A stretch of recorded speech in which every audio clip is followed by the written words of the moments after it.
Hello everyone, and peace to you all. Today we are going to speak about some of the amazing stories which mentioned in the Quran, and there's no one really can imagine how wonderful the Quran is. I mean, this Quran is full of treasure. And today we are going to dig a little bit with some treasure. We cannot share all of it together, otherwise you will vomit. So we are going to give you a little bite. So let us see. We mentioned before that the Quran speaks about Sulaiman. He used to have a flying carpet, and I'm sure many of you like flying carpet. And actually, me myself, I used to own one when I used to be in the Middle East, but when I came to America, they stole it from in front of my house. True story. Now, the flying carpet in the Quran is real. It is not something imaginary. Islam teach that Sulaiman, he used to have a flying carpet, and this flying carpet can carry all the kingdom of Sulaiman, and in some interpretation they say 600,000 chairs plus all his soldiers plus all his animals, elephants, camels, cars, no cars at that time, but whatever bikes he have at that time, fit with his time. So and the Muslims agree with that. This is the interpretation of Ibn Kathir in English translation. However, remember that Ibn Kathir in English is not even 5% of Ibn Kathir in Arabic.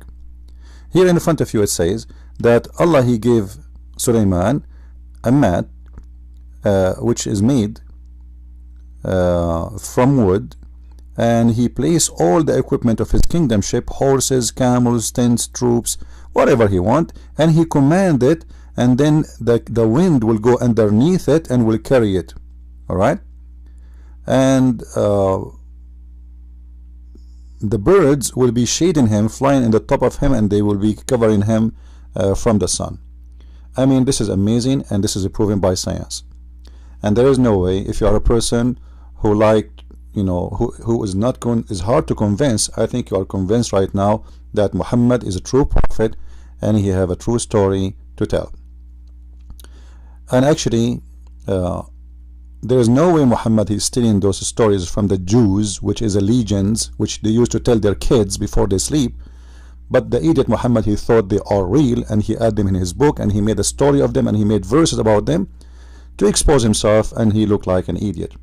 However, this is not even my topic, so why I'm talking about this? Even here it says that this flying carpet, like by noontime, it passed what other people need 1 month to pass. You see, this is in the Quran. All right, its morning was a month journey, and its afternoon is a month. So by morning and afternoon, if you need to travel, is going to take you 2 months.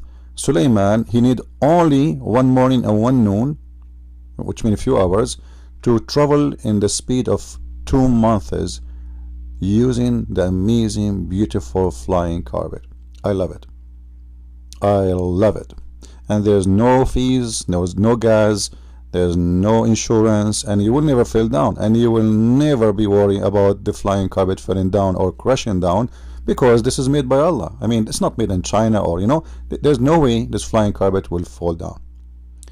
And in the top of that, before we forget, even the Quran mentioned that Sulaiman, he have a genie, and those genies, they have a job, and their job is to dive in the water and get him jewelries and pillars. And actually, yes, this is true. My dad himself, he used to own many genies, and they used to dive in the ground, in the sea, and this is how we get rich. Unbelievable, true story. So if you are not a believer, I'm sure now you are scratching your your head, and you want to convert to Islam, but you don't know how. I mean, this is so amazing. Now, this is not even my topic. I don't know why I'm telling you about this. Maybe just to convince you. And even imagine that even the shayateen, the devils, they dive for Sulaiman to get him his need to build for him palaces. The shaitan, he built the palaces for Sulaiman. This is why he have a lot of them. Unbelievable, shaitan. And when they are done from their work, the shaitan or shayateens, satans, when they are done, Sulaiman every night he put them in chains until the morning. which is a beautiful story and must be true story. And the one who don't disobey too, he keep him even in chains always, as you see here, you know. And some of them, they are chains all the time. Now, as I said for many times, this is not my topic. I don't know why I'm telling you this. You might not be able to handle such a beautiful story, and I'm afraid that you guys are going to convert to Islam immediately. But the story today is about Balqis.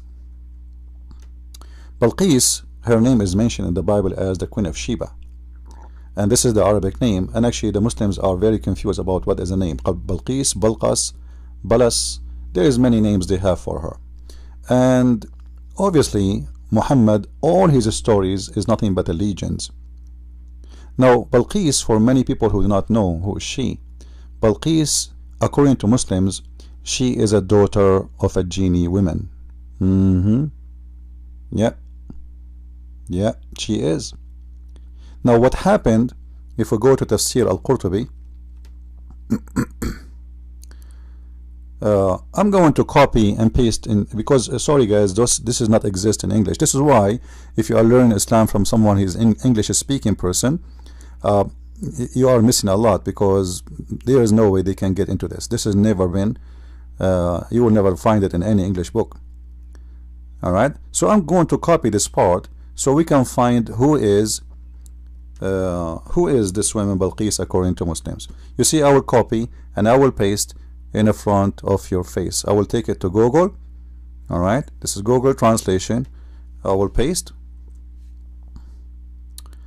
and we translate.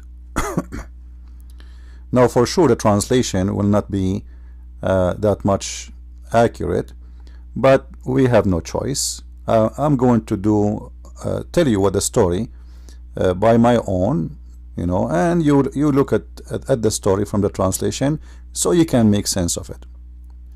Now simply, according to the Muslim stories, Balqis, she was born of a genie,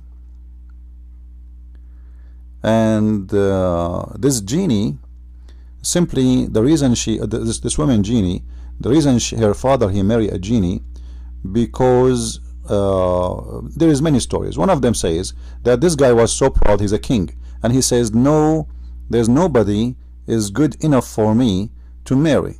So they married him from a genie woman because she is powerful, not like normal women, you know. I don't know what she is powerful about. Maybe she is so powerful in sex, maybe she, I don't know what, I mean, why no women fit for him. So he decided to marry a genie. But in different story it says, and this is the most popular accepted story by Muslims, that there was a king, you know, who is you know, he raped women. He raped women, and especially married women. So this king, according to the story, as we see here,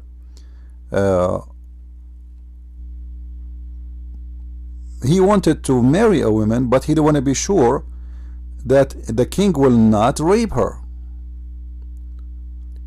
And this minister, he was a minister, this man, he was trying to find how he can marry without getting his wife raped, because his king is going to rape every woman she is married, even if she is his wife.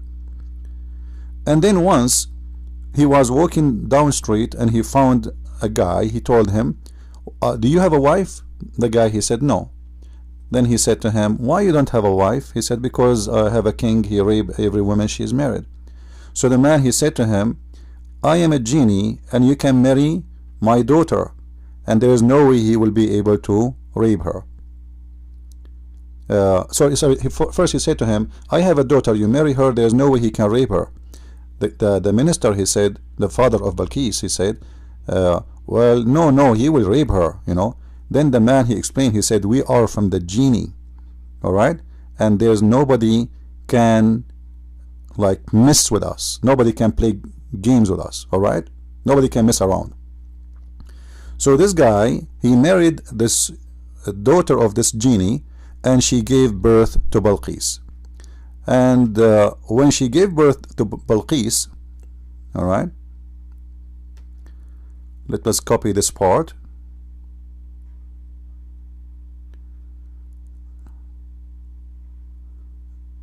And we go back to Google translation. Just try to make it easier for you. Okay, anyway, so he said, well, this guy, he will rape even if I marry your daughter. He said, no, we are genie, and there's no way he can marry her. He cannot play with her. He cannot rape her. So she got married, and she gave him a daughter, and this daughter was Balqis. As you see here, the translation, it says Balqis with K. Then this king, he heard of this woman who is so beautiful, the daughter of this genie who married from this minister. So he came and he decided to rape her because this is his habit. But look what she did. This Balqis, who is a daughter of a genie, when this king, he arrived, she sent her slaves to the front door, and she said to him, isn't it a shame that you are a king, but yet you are afraid from a woman, and you are coming with all this army with you? What about you order your army to leave their weapon and stay outside, and you go inside and speak to Balqis. So the king, he agreed. He is so proud of himself, a woman, how a woman can harm him. So he agreed to get in, and when he got in, she closed all the doors and she killed him. And some stories, they said, you see in here, she was wearing shoes, and those shoes look, obviously they are very dangerous, and she cut off his shoes with her shoes. She cut off his head with her shoes, and then she threw the head of this man to his army. And when the army, they saw the head of their king between their legs, and she killed him, so they shout Allahu Akbar, Allahu Akbar, and they made her the queen for them. I mean, this is a story you cannot find anywhere in the world except in the beautiful religion of Islam.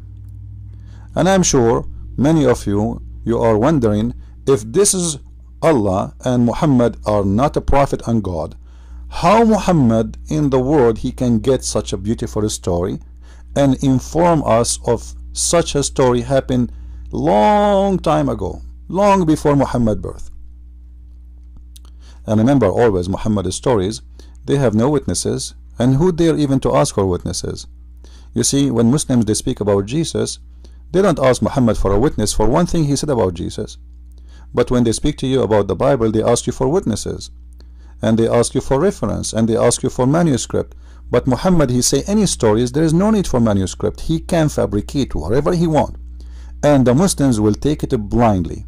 Flying carpet, even actually Muhammad in the Quran, he have an army of birds. As you see here, the bird al-Hudhud, he was a minister, and his job is agriculture minister, and part-time he work as a bird who look for women who have no hair in their legs. I mean, actually I advise you to read the chapter 27 in full. This is one of the most funny, stupid chapters in the whole book. It's called the Book of the Quran. I encourage every one of you to read it. This is one of the dummiest story Muhammad he came with, which is nothing but a bunch of stupid stories. As an example, in the same chapter 27, verse number 18, Sulaiman, he arrived to the valley of the ant, and he heard the ant speaking to her ants. She is saying, hide, otherwise Sulaiman, he will kill you. However, ants don't talk, and they are deaf, and they talk, or they say they communicate in two ways, vibration and chemical only. But the Quran says he heard her speech. With this, our time is up. Don't forget to subscribe and share, and if you like to read more about Islam and science and the amazing stories of the Quran, then I advise you to read my books, especially Quran and Science in Depth. It's full of stories and it's a disaster. Or my other book, The Deception of Allah, and you can find all my other books translated in other languages in Amazon.com by searching for Christian Prince. And thank you very much, and God bless. Thank you.